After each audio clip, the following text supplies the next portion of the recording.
هلا سألوا إذا لم يعلموا.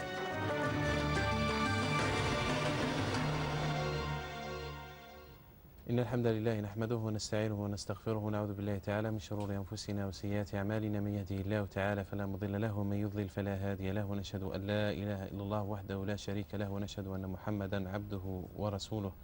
حمدا لمن نبيه قد بعث فدوخت بعوثه من قد عفا، ثم الصلاة والسلام ما حكت حمائم حمائما إذا بكت، وهزت الغصون أنفاس الصبا فهيج صبابة لمن صبا، ولمع البرق إذا الغيث وكف، وطاف بالبيت منيب واعتكف، على أجل مرسل وآله وصحبه وتابع منواله، صلى الله عليه وسلم صلاة وسلاما دائمين ما تعاقب الليل والنهار. مشاهدينا الكرام، السلام عليكم ورحمة الله وبركاته، وأهلا ومرحبا بكم إلى لقاء جديد من لقاءات الفتوى، وإلى موعد جديد من مواعيد الإفتاء. نرحب بصاحبي الفضيلة الدكتور سعيد بويزري، أستاذ الشريعة والقانون بجامعة تيزي وزو. مرحبا بك فضيلة الدكتور. مرحبا. أهلا وسهلا بك. يرافقنا فضيلته للإجابة عن أسئلة مشاهدينا الكرام وعن أسئلة المشاهدات الكريمات. فللتواصل مع فضيلة الدكتور في هذا البرنامج أرقام الهاتف معلومة معروفة عند مشاهدينا الكرام، الخطين الهاتفيين يظهران أدنى الشاشة، ولمن يتعذر عليه الاتصال بالبرنامج مباشرة البريد العادي والبريد الإلكتروني في خدمة الجميع.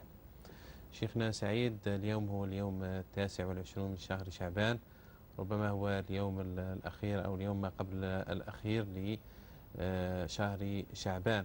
نتكلم اليوم عن جملة من أحكام يوم الشك التي ربما قد يحتاج إليها كثير من المسلمين. فما هي أولا قبل أن نلجأ إلى هذه الأحكام؟ لو تعرفون يوم الشك وما ورد فيه من الأحاديث الشريفة عن النبي صلى الله عليه وسلم. بسم الله والحمد لله والصلاة والسلام على رسول الله. مشاهدينا الكرام، السلام عليكم ورحمة الله وبركاته. نسأل الله عز وجل أن يوفقنا لصيام هذا الشهر الفضيل، وأن يوفقنا لصيام أيامه وقيام لياليه، وأن يوفقنا لاستثمار هذا الشهر العظيم، فهو شهر الاستثمار في الباقية الصالحات. ولا بد أن يرافق هذه الأيام جملة من الأحكام الفقهية التي يجب على المسلم أن يتعرف على تلك الأحكام من أجل أداء والقيام بهذه الشعيرة وأداء هذه الشعيرة شهر الصيام بشكل جيد، ونسأل الله القبول. معروف عند الناس جميعا وعند المسلمين خصوصا يوم الشك، يقول لك غدوة يوم الشك واليوم ليلة الشك إلى آخره.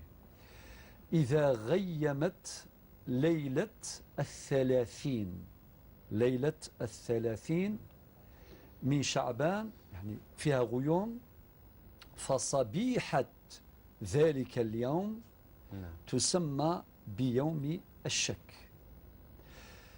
يوم الشك لماذا لا ندري هل دخل وولد يعني هلال رمضان ليصوم الناس، عمل بحديث النبي عليه الصلاة والسلام الصحيح: صوموا لرؤيته وأفطروا لرؤيته.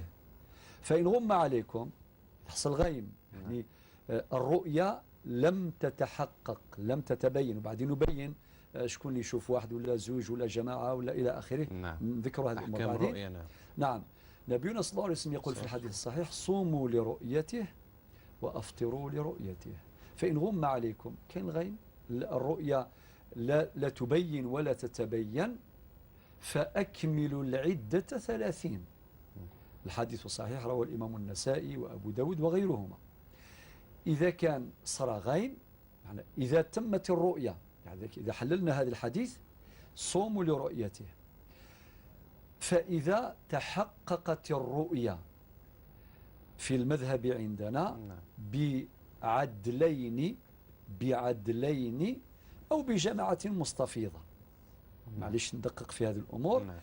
إذا كان شافوا واحد وحده لا يكفي، وإن كان هذا الأمر عند بعض العلماء يجوز. بعدين نتكلم عن اختلاف العلماء في هذه المسائل. نجتهد في رفع الحرج عن عموم الأمة في هذه المسائل الفقهية.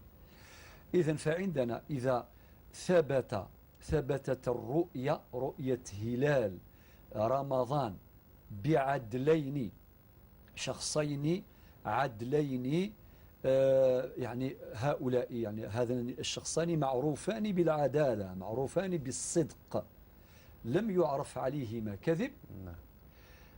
فثبتت الرؤية أو تثبت الرؤية بجماعة مستفيضة كما يقول الفقهاء المالكية وغيرهم، يقول لك بجماعة غفيرة. والجماعة المستفيضة لا تشترط فيها لا الذكورة ولا العدالة. إذن تثبت الرؤية بعدلين أو بجماعة مستفيضة. وإذا تعلق الأمر بالجماعة المستفيضة لا تشترط الذكورة ولا تشترط العدالة. تتمة الحديث: فإن غم عليكم، كان غيم، الرؤيا لم تتبين، لم تتضح. هنا النبي عليه الصلاة والسلام أرشدنا في نهاية الحديث: فأكملوا العدة 30. يعني هناك أحاديث أخرى كثيرة، أحاديث عن ابن عباس، أحاديث عن أبي هريرة وعن عبد الله عن ابن عمر رضي الله عنهما، وأحاديث في البخاري ومسلم والترمذي والنسائي وموطأ الإمام مالك ومسند الإمام أحمد. الوقت لا يسع لنفصل في هذه الأمور، فاخترنا هذا الحديث. ولكن هناك أمر مهم جدا. أنا عرفت يوم الشك، تعرف يوم الشك. الآن إذا كان الإنسان صام يوم الشك، صام يوم الشك، السؤال مطروح: هل هذا جائز؟ المسائل المطروحة في الشك إلا الصيام فقط أو فيها أشياء أخرى؟ في أيضا اختلاف المطالع، يعني نعم. نتحدث عن اختلاف المطالع. بالنسبة للعبادة فيها الصوم فقط. نعم. إذا كان إنسان صام يوم الشك، الناس تسأل: هل يجوز الصيام بيوم يوم الشك؟ الجواب: هناك من قال بالكراهة، يعني الصيام يوم الشك مكروه. وهناك من قال بالتحريم. الذين قالوا بالتحريم جابوا حديث عمار ليقول: من صام اليوم الذي يشك فيه الناس فقد عصى أبا القاسم. إذن معنى الحديث واضح. الذي يصوم يوم الشك، اليوم الذي يشك فيه الناس، فهو يوم الشك. حتى تتمة الحديث: فقد عصى أبا القاسم. هذا الحديث استدل به الفقهاء الذين قالوا بالتحريم، يعني بعدم جواز يوم الشك، صيام يوم الشك. ورد على هؤلاء الذين قالوا بالكراهة، قالوا بأن صيغة الحديث لا تفيد التحريم ولكن تفيد التنفير. يعني الأفضل أن الإنسان ما يصومش ذلك اليوم، يعني يوم الشك. ويفيد عندهم، عند من يقول بالكراهة، أن صيام يوم الشك حكمه الكراهة لا التحريم. هناك أحكام أخرى متصلة بها. إذا كان الإنسان مثلا صادف، وإن كان ليس في الشرع صدفة ففي الشرع قدر، إذا كان الإنسان أخي محمد صالح موالف يصوم مثلا يصوم يوم الخميس، موالف يصوم يوم الخميس، الاثنين والخميس، وطاح مثلا يوم الاثنين أو يوم الخميس هو يوم الشك، فماذا يفعل؟ هل يصوم ذلك اليوم لأنه اعتاد صيام ذلك اليوم، في العادة نتاعو كان يصوم ذلك اليوم، أم لا يصوم ذلك اليوم اعتمادا على هذه الأحاديث التي تمنع أو تكره صيام ذلك اليوم؟ قال العلماء، قالوا أن صيام ذلك اليوم إذا كان صاموا، وإذا كان جاء من وثبت أنه من رمضان، قال لك فذلك اليوم لا يعتد به، بمعنى لا يجزئه. نعود: إذا كان يوم الشك مثلا يوم الاثنين أو يوم الخميس، صادف أنه ذلك الإنسان يصوم تلك الأيام، ولكن في النهار تأكد أن ذلك اليوم هو اليوم الأول من رمضان، ولكن هو بنيته صامه تطوعا، لأنه في عادته صيام نافلة، صيام يوم الاثنين أو الخميس. وقدر الله عز وجل أن كان ذلك اليوم يوم الشك هو أول يوم من رمضان. نقول هل يجزئه ذلك اليوم يحسبه هو رقم 1 في رمضان؟ نقول لا عليه القضاء. معنى بعد تمام شهر، يعني بعد العيد، بعد عيد الفطر المبارك، يقضي ذلك اليوم الأول. السبب لماذا؟ لأنه لم يبيت النية، لم يجزم في نيته، هو صامه على أنه تطوع، ولكن قدر الله أنه طاح ذاك اليوم هو اليوم الأول من رمضان، أو يصوم احتياطا يعني، أو يصوم احتياطا.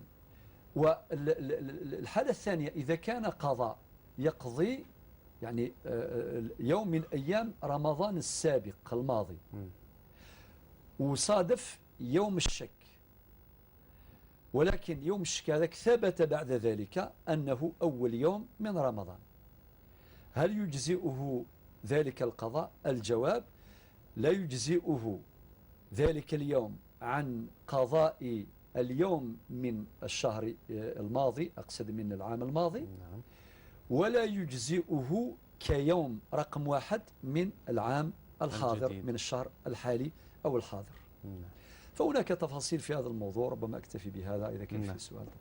النقطة الأخيرة في موضوع يومي الشك، اختلاف المطالع ورؤية الهلال بين الرؤية الفلكية والرؤية الشرعية وسجال الدائر بين هذين الموقفين. هذا سجال دائر، لا شك أخي محمد صالح أن الأمل معقود على أن تتوحد الأمة المسلمة الواحدة على هذه الشعائر، مما يدمي القلب ومما يحزن القلب أن تتفرق الأمة في هذه الأيام المباركة. شيء محرج جدا، وأحيانا تحصل الفرقة في البلد الواحد. لماذا دكتور الصوم يجب أن نتوحد فيه؟ كالصلاة لا نستطيع أن نتوحد فيها. نعم. مثلا الظهر في مكة يكون في وقت معلوم، وفي بخلاف الظهر في الجزائر أو المغرب أو غيرها. نعم. الزكاة كل إنسان متى يحول عليه الحول. الحج يعني له يعني ارتباط معين، بينما الصوم نوحد فيه. عرفات تجمعنا. نعم. عرفات تجمعنا. نعم. يعني الأمة تفترق ويأتي عرفات، يأتي يوم عرفات وتجتمع الأمة. نعم. أكيد الذي يستقرئ الأحكام الفقهية في هذا الباب يجد من قال بثبوت. طبعا الرؤية الشرعية أساسا تكون بالرؤية البصرية، صوموا لرؤيته وأفطروا لرؤيته. ولكن هناك من ناقش هذه المسألة بالذات، قال حتى الذين يستخدمون الوسائل العلمية التكنولوجية يصدق عليها كلمة الرؤية، هي رؤية ولكن بوسيلة تكنولوجية، هي يعني حسابية يعني بعض الأحيان. نعم. والحساب الفلكي الذي يستقرئ هذه الأحكام يجد الآتي: هناك من يؤكد على ضرورة ثبوت أو تمام الرؤية بالرؤية البصرية فقط، صوم لرؤيته وافطر لرؤيته. هناك من قال بجواز اعتماد الحساب الفلكي. نعم. هذا أمر موجود في الفقه الإسلامي. هناك من رأى بجواز اعتماد الحساب الفلكي في ثبوت رمضان. ونرى التوفيق، يعني الرأي الأصوب في هذا الأمر أن نوفق بين الرؤية والحساب الفلكي اعتمادا على هذه النصوص الشرعية، بمعنى لا يمكن استبعاد النصوص الشرعية في هذا الأمر. علاش قلت يعني توافق الأمة ووحدة الأمة في هذه الشعائر هذا مطلب محبوب نتمناه. طبعا هذا الأمر موجه لولاة الأمور، ولهم من الوسائل الكثيرة جدا في هذا الزمان، ونتمنى أن يستثمر ولاة أمور المسلمين الوسائل المتاحة في عالم اليوم من أجل تحقيق هذه الوحدة بين المسلمين ورفعا للحرج. ولكن إلى غاية ذلك نقول إذا اختلفت المطالع، كنرجع للإمام مالك رضي الله عنه وارضاه، قال إذا اتفقت المطالع ورؤي ذلك الهلال هلال رمضان في بلد من البلدان، يلزم البلدان المجاورة التي تتفق معها في المطالع أن تتبعها. هذا في رأي الإمام مالك. ولكن إذا عدنا إلى الشافعية، طبعا الإمام مالك يكمل أيضا في رأيه، أما إذا تباعدت الديار واختلفت المطالع فلكل بلد رؤيته. هذا عند الإمام مالك في المالكية. وعند الشافعية والحنابلة يقول لك لكل قطر ولكل بلد رؤيته وصومه وإلى آخره. كخلاصة القول نقول هذه الاختلافات في الحقيقة لا تضر كثيرا، لا تضر كثيرا. ما قلنا يعني ما عبرنا عنه ذلك المطلب العزيز نتمنى أن يتحقق رفعا للحرج. ولكن هذه الاختلافات لا يصح إطلاقا أن تخدش في وحدتنا أو أن تجعل ذلك الحرج يؤثر في صومنا أو يؤثر في عباداتنا. فذلك الاختلاف نسأل الله أن يكون رحمة لا نقمة.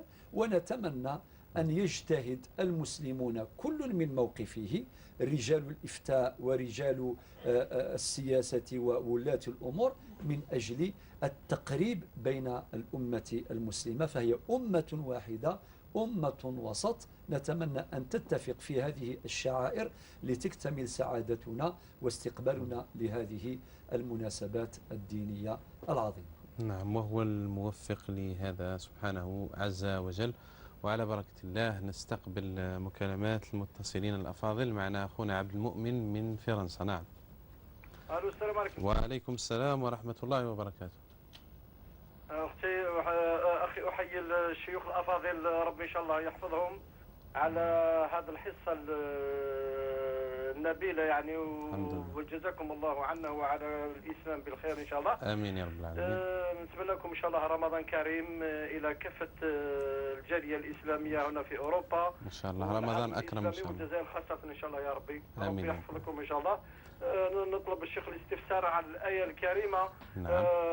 في سورة الرحمن لمن خاف مقام ربه جنة. نطلب الشيخ يوضحنا على هذه الآية الكريمة، وجزاكم الله خير ورمضان كريم وكل عام وأنتم بألف خير إن شاء الله. ورمضانك أكرم أخوي عبد المؤمن، ورمضان كل الجالية المقيمة بالخارج إن شاء الله تعالى. نسأل الله تعالى أن يعيده علينا أعواما مديدة وأزمنة عديدة إن شاء الله تعالى. نمر إلى المكالمة الثانية. أخونا أحمد من ولاية شلف. نعم. السلام عليكم. وعليكم السلام ورحمة الله وبركاته. عندي واحد الأسئلة بما يخص. تفضل يا سي أحمد. نعم. واسمعني عبر الهاتف يا أحمد، اسمعني عبر الهاتف وأنقص لي جهاز التلفاز. عندي نعم. عندي الزوجة تاعي. نعم. دروك راه عندنا كيما يقول لك عندي دروك 5 شهور من اللي متزوج. نعم. وراهي بالحبس. وقبل هذه كيما كنت نفتح عليها من قبل، صراو بيناتنا مشاكل. قلت لها في التليفون راكي مطلقة. يعني قلت لها راكي مطلقة قبل ما تدخل بها. قبل ما ندخل بها. ومن بعد فترة واحد الشهر ولا عاود رجعت الأمور المجارية كيما يقول لك، كملت المهر وعقدت عليها ودخلت نورمال. عاودت العقد ولا عقد؟ لا ما عاودش فتحت، ما عاودش درت الفتحات، ما عقدت في البلدية عادي. دخلت فيها ديريكت. نعم. وعندي سؤال ثاني، وثاني حرمتها. قلت لها في الوقت هذا اللي انا متزوجين، قلت لها الا كذبتي عليا راكي حرام عليا.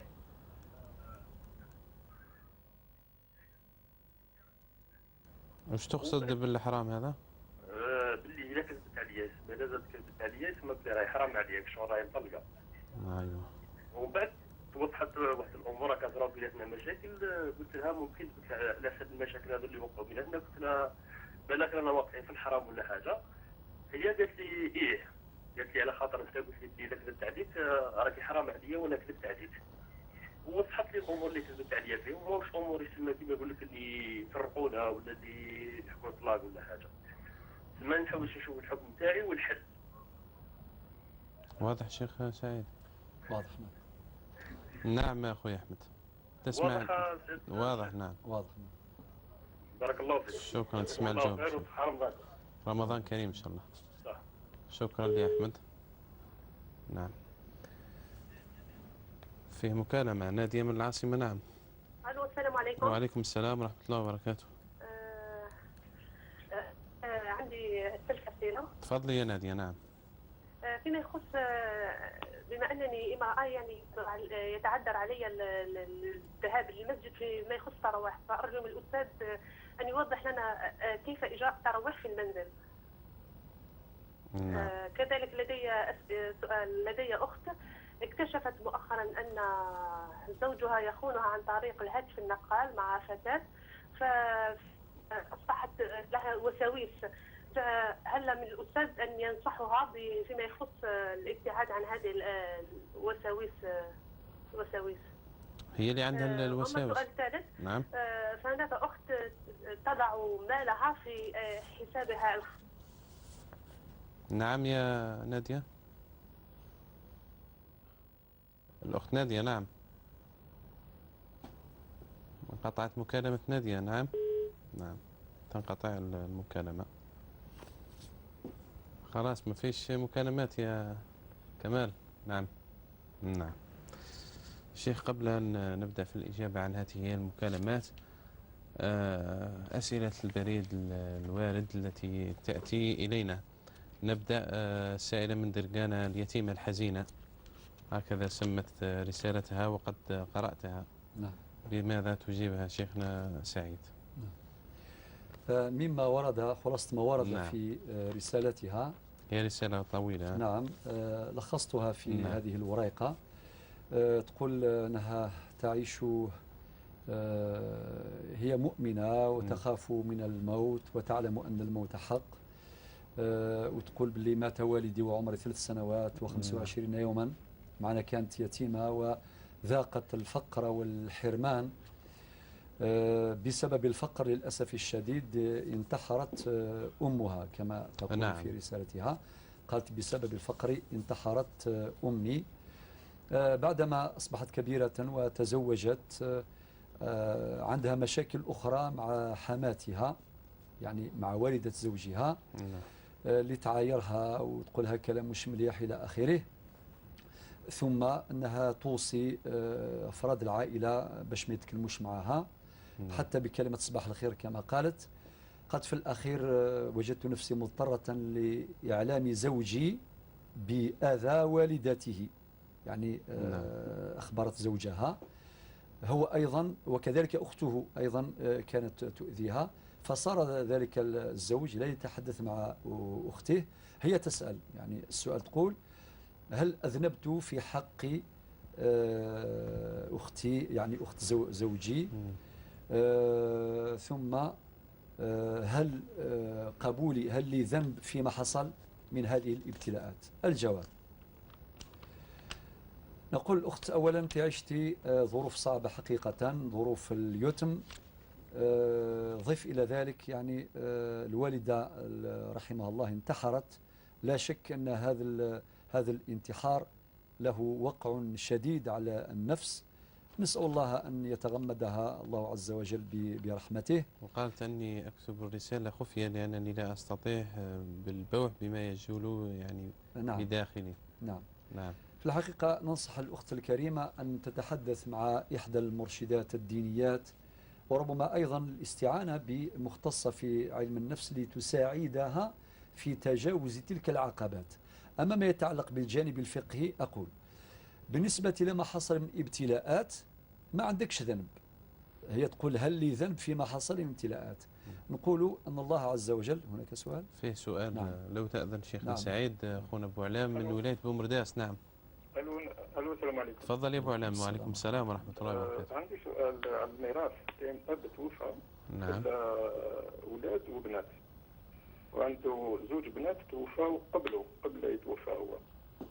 هذه 2 بنات اللي توفاو قبله خلاو كذلك أولاد وبنات وراهم في الحياة. يعني ترى هذا الأولاد والبنات نتاع 2 بنات اللي توفاو قبله يورثوا ولا ما يورثوش مع الأولاد والبنات اللي راهم في قيد الحياة عايشين؟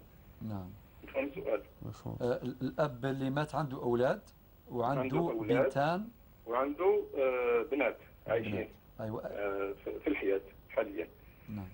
وعنده 2 بنات توفاو قبله. وقتاش تمت الوفاة هذه؟ وقتاش حصلت؟ وحدة توفات في 2003 والأخرى توفات في 1985. نعم. وهاد البنات هادو خلاو حاليا عندهم اولاد وبنات عايشين. نعم واضح. نعم هادو ما يورثوش. حنا نسقسيو على الشرع كيفاه. الشرع عند الموتار ما دارهمش في الفريضه. البنات والولاد نتاع الزوج البنات اللي توفاو هادو ما خرجتهمش في الفريضه قانونيا ما يورثوش. حنا نسقسيو على الشرع، يعني الشرع واش يقول. نعم شكرا. مفهوم سؤال؟ مفهوم. نعم شكرا يا سي بولا. نعم لك أن تكمل. نعم إذن ما عندكش ذنب فيما حصل من ابتلاءات، لأن الابتلاءات من الله عز وجل. ربي قال ولنبلونكم بشيء من الخوف والجوع إلى آخر الآية. وقال ربي سبحانه وبشر الصابرين الذين إذا أصابتهم مصيبة قالوا إنا لله وإنا إليه راجعون. باش نفهموا هذه المسألة لازم نديروا 3 قواعد. القاعدة الأولى أن الله يجربنا بما يشاء لا بما نشاء، وأن الله يبتلينا كيفما يشاء لا كيفما نشاء، وأن يبتلينا متى شاء وليس متى شئنا. ربي يجربنا كيما بغاه هو مش كيما بغينا حنايا، ويجربنا وقت ما بغاه هو ماشي وقت ما بغينا حنا. ما كان حتى واحد من البشر عنده كيما يقولوا فيش دوفو ولا بطاقة الرغبات يقولوا يا ربي جربني بما تشاء ما عدا. ربي جربك ببعض الأمور كما ابتلى غيرك من الناس بابتلاءات أخرى. إنما المطلوب هنا أن تستقبلي القضاء والقدر بالإيمان، لأنه من أركان الإيمان الإيمان بالقضاء والقدر خيره وشره حلوه ومره. أما بالنسبة لإخبارك لزوجك إذا اكتفيت بمجرد الإخبار ما عندكش إثم، إلا إذا كان فيه تحريض من قبلك لكي يخاصم أخته أو شيء من هذا القبيل. هناك أكيد عندك جزء من المسؤولية بقدر التحريض الذي أفضى إلى ربما قطع صلة الرحم. إنما أنت من حقك باش تطالبي بحقك وأن ترفعي هذه الشكوى إلى زوجك بالأضرار التي وقعت عليك، ولكن في الوقت نفسه عليك أن تكوني متوازنة متزنة، ما تكونيش سبب باش تقطع صلة الرحم بين زوجك وبين أخته، وتسعي باستمرار إلى الحصول على حقوقك ولكن بالطريقة التي لا تهدر حقوق الآخرين. نبينا صلى الله عليه وسلم قال في الحديث الصحيح لا ضرر ولا ضرار. الإنسان ما يضر الناس ما يقابل مضرة بالمضرة. وأعتقد أن هذه المشاكل أيضا بالحوار بينك وبين زوجك وكذلك أخت الزوج كذلك ممكن تشتركوا في جلسة حوارية أسرية هادئة للوصول إلى الحلول التي ترضي الجميع. أما بالنسبة للوالدة التي انتحرت هذا أمرها عند الله عز وجل، فالانتحار حرام قطعا، ولكن لحظة الانتحار لا ندري كيف كان حال المنتحر. هذه خلاصة مهمة. لحظة الانتحار لا ندري، علم ذلك عند الله سبحانه وتعالى، ولكن كحكم شرعي عام الآية نطقت به في قوله تعالى لا تقتلوا أنفسكم إن الله كان بكم رحيما. هذا الذي أستناق له في هذا الأمر، وننصحك بالالتقاء بك وتترحم عليها يا شيخ. نعم تترحم على أمها وتدعو لها وإن شاء الله، هي من عصاة المسلمين. وعليك بالإكثار من الترحم خاصة في هذه الأيام المباركة، في هذه الليالي المباركة، تدعو بالرحمة والمغفرة للوالدة. نسأل الله أن يرحمها. خلاف ما يفهم أن المنتحر لا يترحم عليه وشيء من هذا، نعم وأنه مات كافرا وشيء من هذا أبدا. المنتحر يحتفظ بكامل حقوقه، يغسل ويكفن ويصلى عليه. النقطة الوحيدة في هذه المسألة كما يقول السادة العلماء لا يصلي عليه عالم أفاضل الناس. أفاضل الناس فقط، لأنه إذا صلى عليه أفاضل الناس على المنتحر أو المنتحرة قد يفهم الناس أن هذا العمل مشروع وأن هذا العمل محبوب أو مقبول، والقرآن يمنعه. أحاديث النبي عليه الصلاة والسلام أيضا تترى تؤكد على حرمة ذلك الفعل. ولكن يحتفظ بكامل الحقوق ويدفن في مقابر المسلمين ويصلى عليه قبل ذلك ويدفن في مقابر المسلمين ويترحم عليه. نسأل الله لها ولسائر موتى المسلمين الرحمة. آمين يا رب العالمين. نمر للرسالة الثانية شيخنا سعيد، الأخت سعدية التي أرسلت إليكم بهذه الرسالة تقول أنها شابة بالغة من العمر 23 سنة متخرجة من الجامعة، تقرب إليها شاب لخطبتها والزواج منها، نشأت بينهما علاقة، الوالدين رفضوا هذا الزواج تماما لأنهم من أسرة راقية وهو من عائلة يعني متواضعة، فتطلب منكم توجيها ونصيحة في الموضوع. هي مما قالت في هذه الرسالة أن هذا الشاب متدين متخلق، عائلته محترمة متدينة وعامل بسيط. يعني في الحقيقة نرجع لمعايير الاختيار. النبي صلى الله عليه وسلم حينما قال تنكح المرأة ل4 بين لنا يعني أسباب اختيار الرجل للمرأة، وفي الآخر قال فاظفر بذات الدين تربت يدك. وفي الوقت نفسه أيضا أكد على معايير الاختيار بالنسبة للنساء فقال إذا جاءكم، وفي رواية إذا آتاكم من ترضون دينه وخلقه فزوجوه إلا تفعلوا تكن فتنة في الأرض وفساد عريض، وفي رواية أخرى وفساد كبير. إذن هذا الإرشاد النبوي الشريف يرشدنا إلى معايير الاختيار. إذا جاء هذا الشاب كما قالت الأخت سعدية وهو شاب متدين متخلق، هذه هي الضمانات الكبرى لراحة وسكينة وطمأنينة البنت أو الطفلة. لذلك كل أب يعني وجميع الوالدين يتمنوا الهنا ويتمنوا السعادة ويتمنوا الراحة لبنتهم، ونعتقد بكل جزم وحزم أن تلك الطمأنينة وتلك الراحة تتحقق بتوفر شروط التدين والأخلاق، لأنه لمتدين راه قلبه موصول بالله عز وجل، يخاف ربه وعنده أخلاق تمنعه من العدوان، تمنعه من ارتكاب الموبقات. شحال من الناس اللي يمد بنته الواحد سكران بعد ذلك يضربها ويعتدي عليها ويهملها وما ينفقش عليها لا هي ولا أولادها، إذا احتجت أو رفعت شكوى تضرب وقد تطلق عشرات المرات في اليوم الواحد. لماذا؟ لأنه زوجها إنسان سكير، إنسان ما عندوش أخلاق وهكذا. لذلك نعتقد بكل جزم أن شرط التدين وشرط الأخلاق من معايير الاختيار التي أرشدنا إليها النبي صلى الله عليه وسلم. ولكن هي تقول للأسف أسراتها ترفض.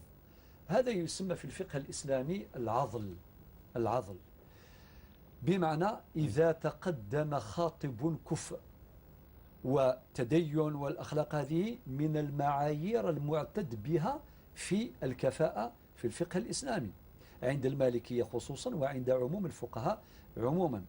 فلا ندري لماذا يكون الرفض. وهي قالت في الرسالة هم يتمنوا أنه لازم يكون عنده عامل راقي كتب الطبيب ولا مهندس ولا أستاذ ولا معناتها الآخرين اللي ما عندهمش هذه الشهادات ما يزوجوش ولا لماذا. وهي تقول أنا متمسكة به. أعتقد الإرشاد في هذا الباب أنه تستعين بباقي أفراد العائلة، بالأعمام مثلا أو بالأخوال أو بإمام القرية أو بإمام المدينة، ليتوسط ليتدخل من أجل حل هذا الإشكال.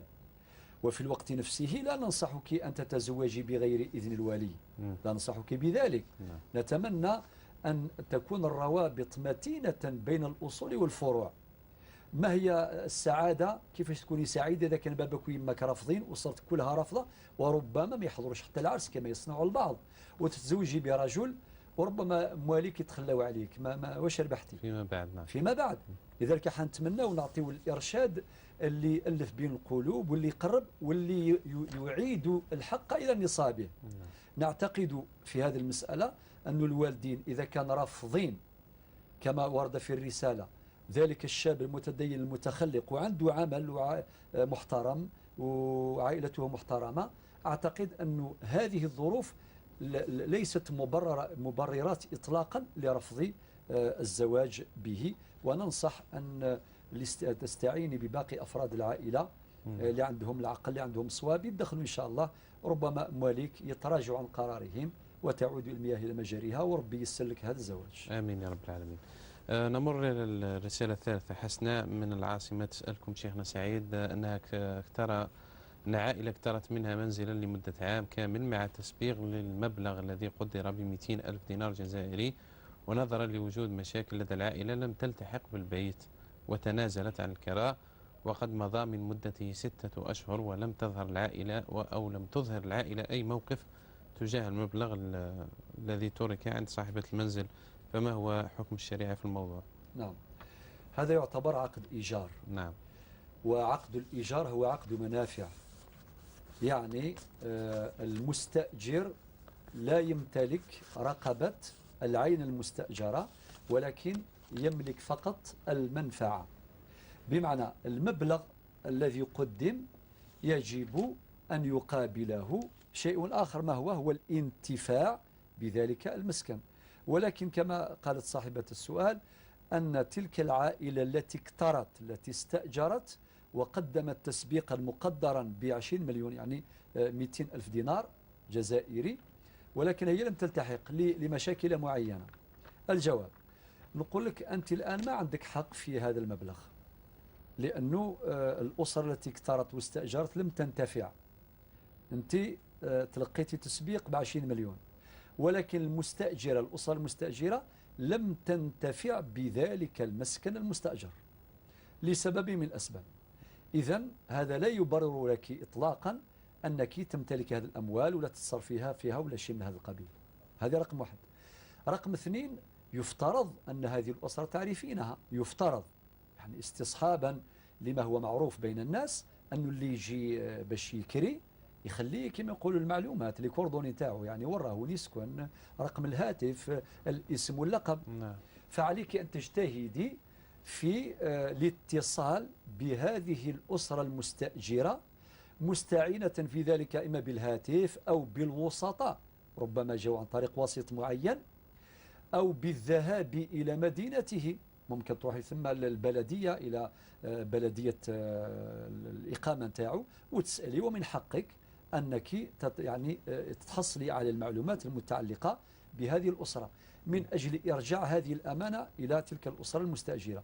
ولكن إذا تعذر ذلك رغم كل المحاولات، تعذر ذلك، فالمطلوب منك أنه بعد فوات عام تتبرعي بذلك المبلغ للفقراء والمساكين أو حتى للمساجد، والأجر يعود إلى صاحب ذلك المال.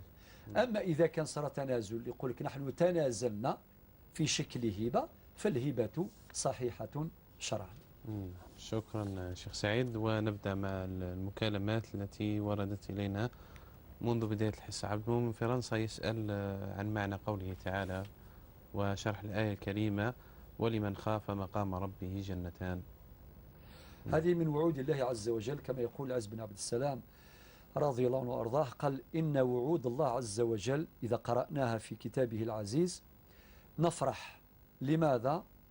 لأن وعد الله لا يتخلف، كما قال القرآن الكريم مثلا في أواخر في سورة العمران إن الله لا يخلف الميعاد، فوعود الله لا تتخلف.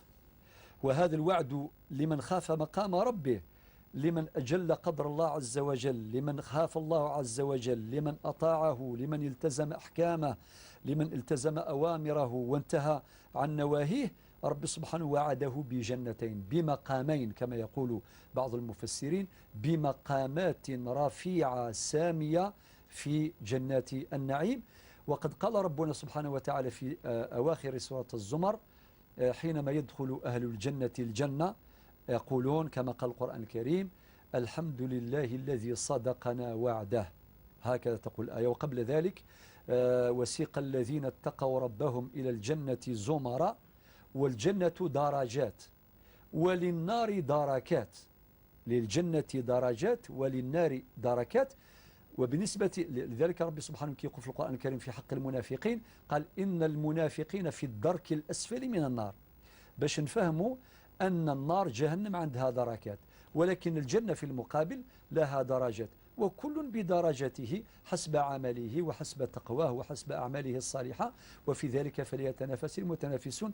أعود إلى آية سورة الزمر وسيق الذين اتقوا ربهم إلى الجنات زمرا حتى إذا جاءوها وفتحت أبوابها وقال لهم خزنتها سلام عليكم طبتم فادخلوها خالدين. وبعدين يقول رب سبحانه الحمد لله الذي صدقنا وعده وأورثنا الأرض نتبوأ من الجنة حيث نشاء فنعم أجر العاملين. شكرا شيخ سعيد. مريم من ولاية بسة. نعم. السلام عليكم. وعليكم السلام ورحمة الله وبركاته. ربي يبارك فيك خويا على الحصة هذه. اللهم آمين وإياكم إن شاء الله جميعا. السؤال خويا. تفضلي. نعم. أمي تتعالج بالأنسولين، نصحها الطبيب باش تفطر في رمضان. حبيت نسقف الشيخ إذا كان كيفاش تخرج كل يوم أو شهر كامل، يا ريت تفهمنا اليوم. نعم إن شاء الله. ربي يحفظكم وصحة رمضان. شكرا يا مريم، بارك الله فيك ورمضان كريم إن شاء الله. نمر إلى أحمد من شلف شيخنا سعيد. نعم. ومسألة الطلقات اللي حدث بينه وبين الزوجة. وقال طلقها قبل الدخول. طلقها قبل الدخول. نعم. هذا الطلاق يا أخي أحمد يعتبر طلاقا بائنا بينونة صغرى. درت معها الفتحة، دار معها الفتحة قبل العرس قبل الدخول طلقها. التكييف الفقهي لهذا الطلاق هو طلاق بائن بينونة صغرى. من أحكام هذا الطلاق أنه لا عدة لها. من أحكام هذا الطلاق لا يمكن أن يرجعها إلى عصمته إلا بعقد ومهر جديدين. ثم هو صحح هذا الأمر، قال لك عقدت عليها من جديد. لا، العقد الأول في البلدية. العقد الأول. نعم. هو عقد واحد. لا ده العقد في البلدية. نعم العقد في البلدية. نعم العقد الأول عن طريق الفاتحة. نعم هو كله تأسيس شيخ. عقد الأول يعني ما أنشأش عقد جديد لهذا الطلاق. لا أريد أن أفهم إذن أعيد ممكن السؤال. هو قال لما سألناه قال لم يعقد عليه، يعني لم يجدد الفاتحة. ولكن هل دار عقد جديد في البلدية؟ لا العقد الأول عادي. العقد الإداري. نعم العقد اللي هو مطالب به إداريا. مطالب. ثم بعد إصدار هذا الطلاق لم يعيد معها الفاتحة؟ لا أبدا. هو لما سألناه قال لم يعني طيب. لم تكن هناك فاتحة ولا شيء. إذن أجيبك الأخ أحمد. تم العرس قال والدخول. نعم الأخ أحمد يعني أرجو أن تنتبه جيدا ما دام المعطيات هكذا في الجواب كالآتي، وأكد ما قلته الآن. نعم. أنه الراجل كي يطلق مرته بعد العقد وقبل العرس قبل الدخول، هذا الطلاق يعتبر طلاقا بائنا بينونة صغرى، بمعنى لا يجوز الدخول بها. وهي مطلقة لا يجوز الدخول بها، لا يجوز، باش نأكد على هذه المسألة. نعم. وإن شاء الله إذا كان بهذه المعطيات أخي محمد. نعم لما سألناه يعني حتى قيدت الأمر قال لم أقم بالعقد. لا الإداري ولا لا العقد التجديد. هو العقد الإداري اللي قام به عقد التأسيس، يعني عقد الأول عقد البلدية عادي. عقد البلدية.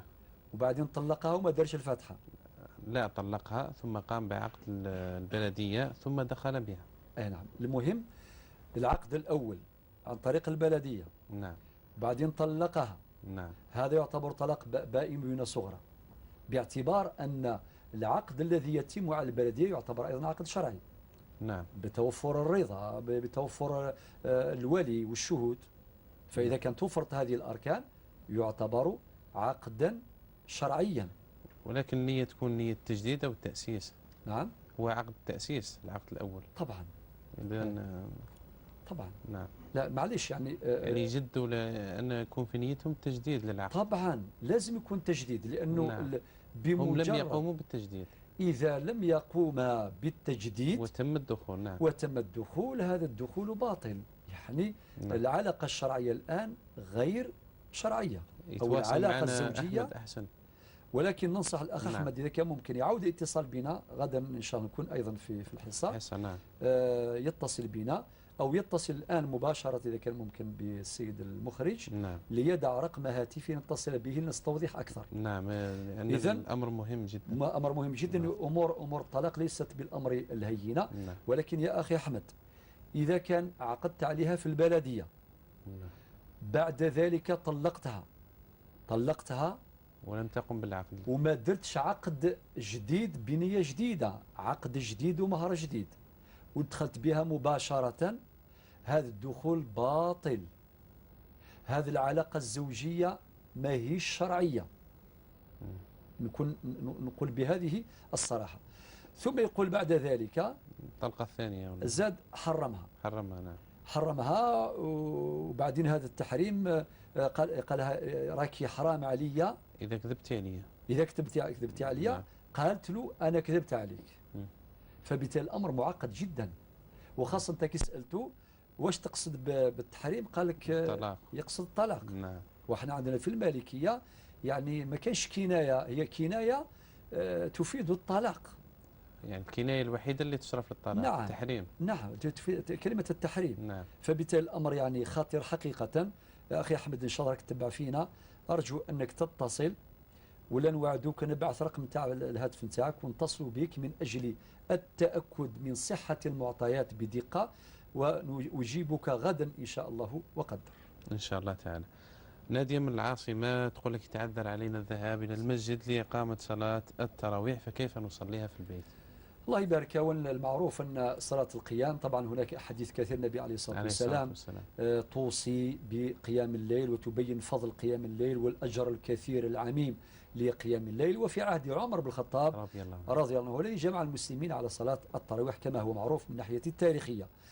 صلاة التراويح في المسجد أكيد لها فضل كبير ولها أجر كبير، وحتى الإنسان كي يكون في حالة من الإرهاق والتعب والعياء حينما يشوف تلك المساجد العامرة بالمصلين سواء بالنسبة للرجال أو بالنسبة للنساء كذلك، هذا مما يشجع ويعني يعطي تلك القوة والطاقة لأداء صلاة التراويح. هذا أمر مهم جدا، ولكن هذا لا يمنع من أداء صلاة التراويح صلاة القيام في البيت بمختلف الطرق. إما كل واحد يصلي وحده، أنت تصلي التراويح وحدك، تصلي قيام الليل وحدك عادي، ونسأل الله القبول. آمين. ونتمنى كذلك أن تجتمع الأسرة. أحيانا ممكن يكون شخص منهم يعني زوج أو أب أو كذا في يوم من الأيام ما يروحش لصلاة التراويح في المسجد، يصلي بأسرته. وهذه نتمناو أنه ما تغيبش في أسرنا، ما يبقاش فقط دائما مثلا الرجال كلهم ينصرفون ويذهبون إلى صلاة التراويح والأسرة تحرم تماما. مع المطبخ نعم، غير مع الطبخ وتحضير السفر إلى آخره. يعني ولما لا، يعني يتطوع أحد الرجال سواء كان أبا أو زوجا أو أخا أو ابنا ليصلي بأهل البيت صلاة القيام، صلاة جماعة، ويتعلموا الأحكام وينالوا إن شاء الله أجر الجماعة. فصلاة التراويح وصلاة القيام في المنزل بشكل منفرد أو في شكل جماعة، هذه أيضا صلاة صحيحة، نسأل الله القبول. آمين إن شاء الله. نمر إلى مكالمة أخرى معنا سطايفي من ولاية سكيكدا. نعم. السلام عليكم. وعليكم السلام ورحمة الله وبركاته. عندي سؤال. نعم. ما حكم حلق اللحية واللبس تاع السروال؟ نعم. هذا ما كان. بارك الله فيكم. شكرا.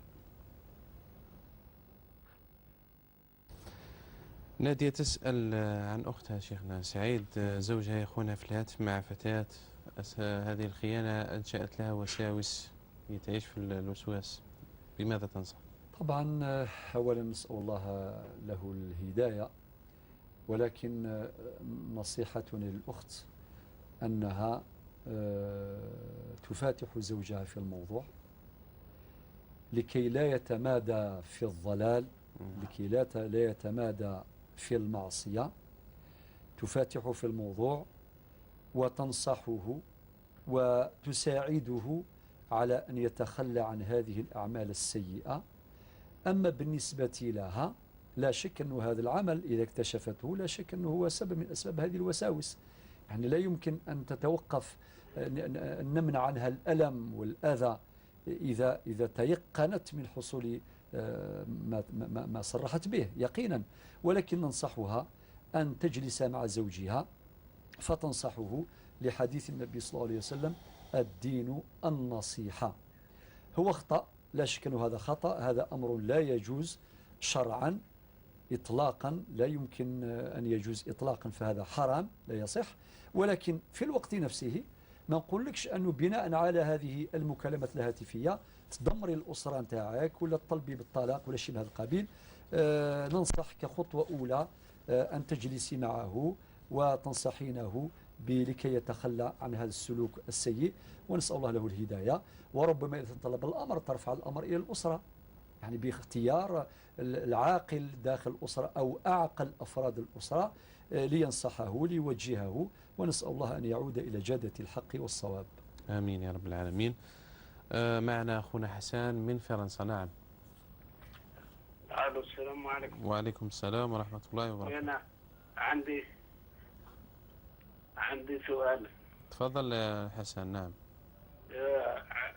عمرو كنا صرنا في البلاد. نعم.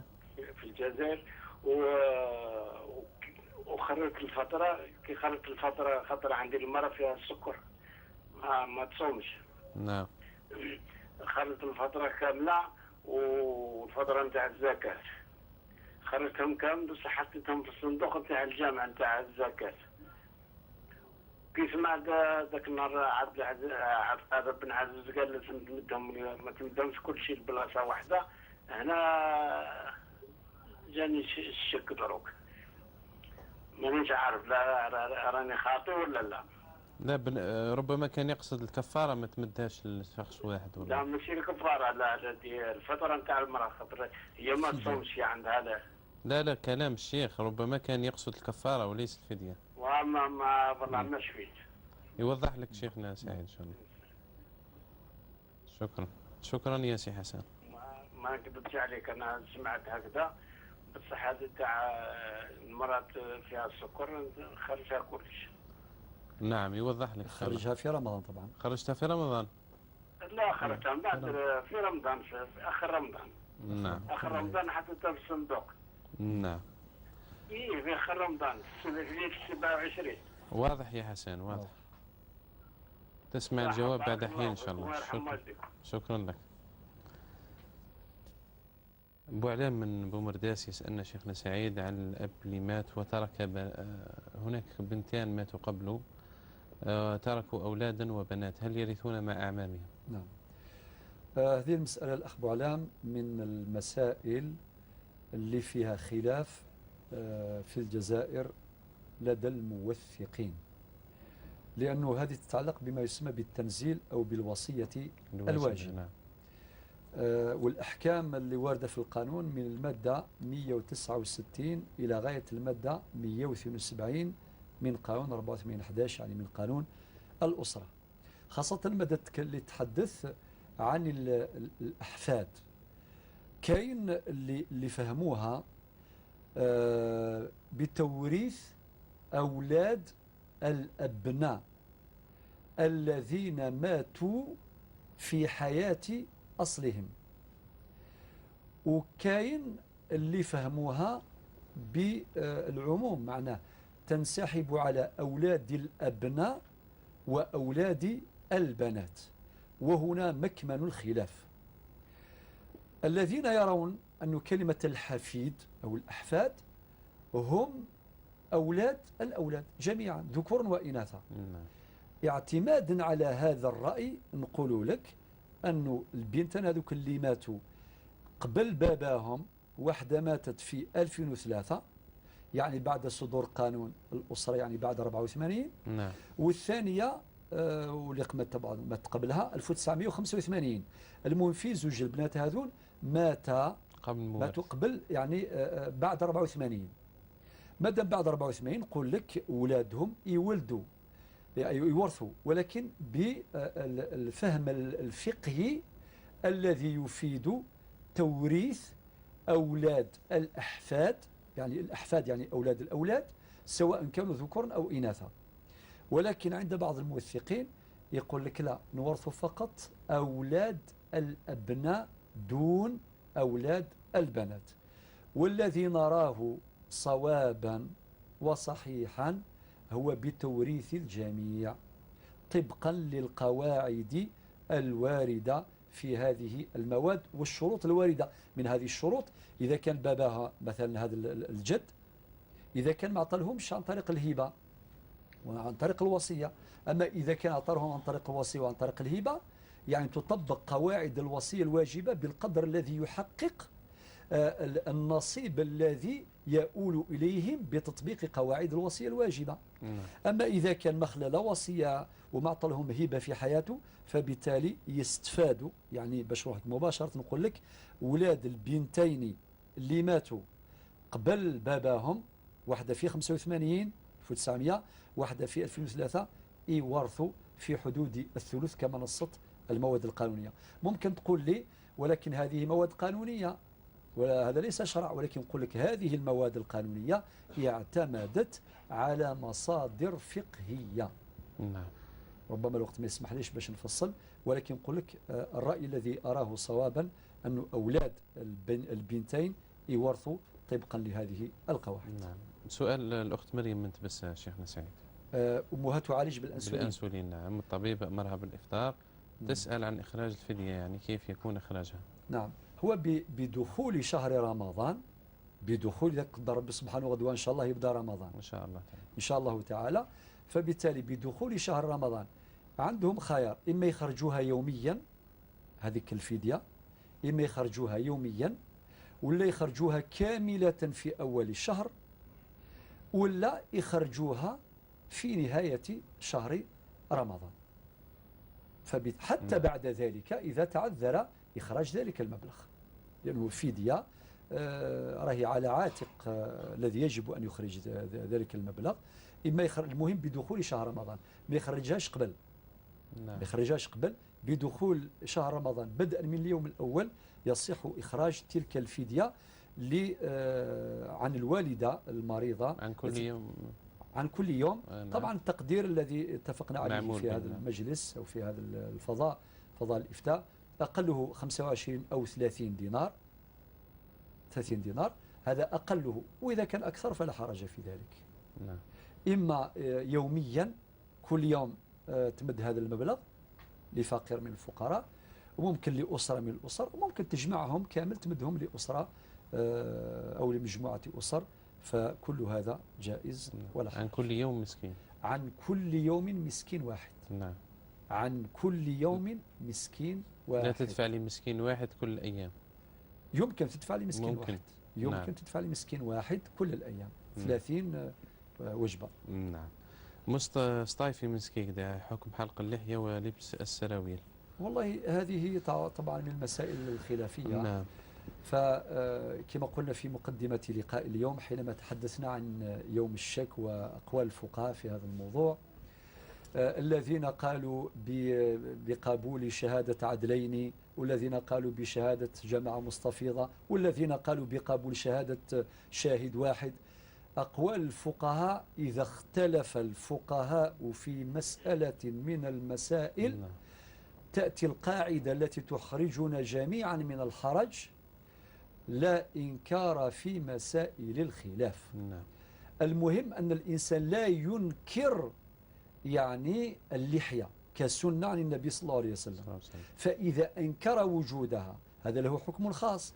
أما إذا لم ينكرها، ينكر وجود النصوص الدالة على هذه السنة، ولكن هو لم يقم بها لعذر ما لسبب من الأسماء، فالحرج مرفوع. الذي يعني يؤدي هذه السنة فهو مأجور، والذي لم يؤديها لسبب من الأسباب بلا إنكار فلا حرج عليه ولا إنكار في مسائل الخلاف. لبس السروال؟ طيب لبس السروال ليس فيه حرج. نعم. لأنه هذه من خصائص الرجال. نعم. من خصائص الرجال يعني. من خصائص الرجال. ربما يشير إلى ضيق السراويل. والله بالنسبة للسروال الضيق على الرجل لا يليق من ناحية الذوقية، من ناحية الأخلاقية لا يليق. نعم. شيخنا انتهى الوقت للأسف الشديد. نرجع غدا إن شاء الله. غدا أخونا صطيفي وأخونا حسان الإجابة تكون على السؤال. وبارك الله فيكم والسلام عليكم ورحمة الله.